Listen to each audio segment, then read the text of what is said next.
ইরানে চলমান উত্তেজনা এখন আর কেবল আঞ্চলিক সংঘাতে সীমাবদ্ধ নেই। যুক্তরাষ্ট্র ইসরায়েলের সামরিক পদক্ষেপ পশ্চিমা বিশ্বের ঐক্যকেই প্রশ্নের মুখে দাঁড় করিয়েছে। বহুদিন ধরে যে ন্যাটো কাঠামো মার্কিন নেতৃত্বে টিকে ছিল, সেখানে এখন দৃশ্যমান হচ্ছে ভাঙনের লক্ষণ। ইউরোপীয় দেশগুলো স্পষ্ট করে দিচ্ছে এই যুদ্ধ তাদের নয়, এমনকি তারা এতে জড়াতেও অনিচ্ছুক।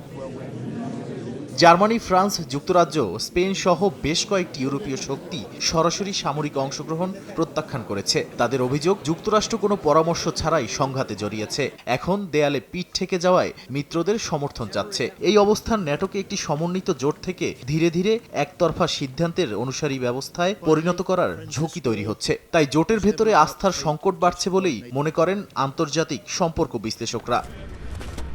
এই সংকট শুধু অর্থনৈতিক নয়, সামরিক সক্ষমতার উপরও চাপ তৈরি করছে বলে মত অনেকের। জ্বালানি ও কাঁচামালের দাম বাড়লে ইউরোপের অস্ত্র উৎপাদন ও প্রতিরক্ষা সরঞ্জাম সরবরাহ ব্যাহত হতে পারে। একই সঙ্গে ইউক্রেন যুদ্ধের চাপ বহন করা ইউরোপের জন্য এটি দ্বৈত সংকট হয়ে দাঁড়িয়েছে। এ কারণে প্রশ্ন উঠছে, যুক্তরাষ্ট্রের কৌশলগত সিদ্ধান্ত কি তার মিত্রদের নিরাপত্তার চেয়েও বেশি ঝুঁকি তৈরি করছে?